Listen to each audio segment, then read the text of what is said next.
संकल्प से सिद्धि, आइए इसको विस्तार से समझते हैं। नमस्कार साथियों, मैं उपदेश Ghosh super mind set channel पर आप सभी का तहे दिल से वंदन अभिनंदन स्वागत करते हुए संकल्प से सिद्धि कैसे प्राप्त होती है, आइए एक स्टोरी के माध्यम से समझते हैं। एक बार की बात है, एक कोर्ट में एक केस चल रहा है। 40 निर्दोष मजदूरों पर कोर्ट एक केस चला रहा है।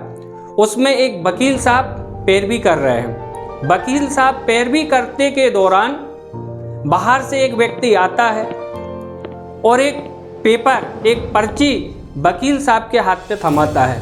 वकील साहब उस पर्ची को पढ़ते हैं और पढ़ के अपनी कोर्ट की जेब में रख लेते हैं। कोर्ट का समय पूर्ण हो जाता है, समय समाप्त हो चुका है। जज साहब ये नज़ारा देख रहे थे कि बाहर से एक व्यक्ति आता है, वकील साहब को एक पर्ची देता है, वकील उस पर्ची को पढ़कर कोर्ट की जेब में रख लेते हैं। जैसे ही कोर्ट का समय पूर्ण होता है, जज साहब वकील साहब को बुलाते हैं और पूछते हैं कि बीच में वो एक व्यक्ति आया था जो पर्ची दी थी, उसको आपने पढ़ा और जेब में रख लिया, आखिर वो पर्ची क्या थी?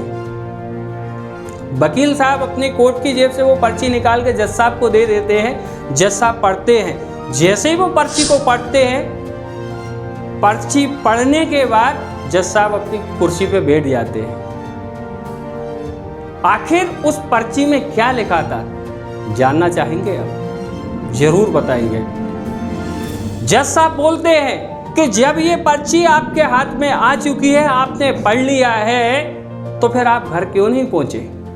वकील साहब बोलते हैं, ध्यान से सुनना, उस पर्ची में लिखा हुआ है कि वकील साहब, आपकी पत्नी का देहवासन हो चुका है, आपको तत्काल घर पहुंचना है। वकील साहब ये पढ़ने के बाद भी घर नहीं पहुंचते। वकील साहब जवाब देते हैं कि जज साहब, वहां पर एक जिंदगी थी, यहां 40 जिंदगी दांव पे लगी हुई है। 40 निर्दोष मजदूरों को फैसला होने वाला था, इसलिए मैं वो एक जिंदगी के लिए नहीं गया। यह 40 जिंदगी बचाना मेरा धर्म था, मेरा कर्म था, इसलिए मैं घर नहीं गया।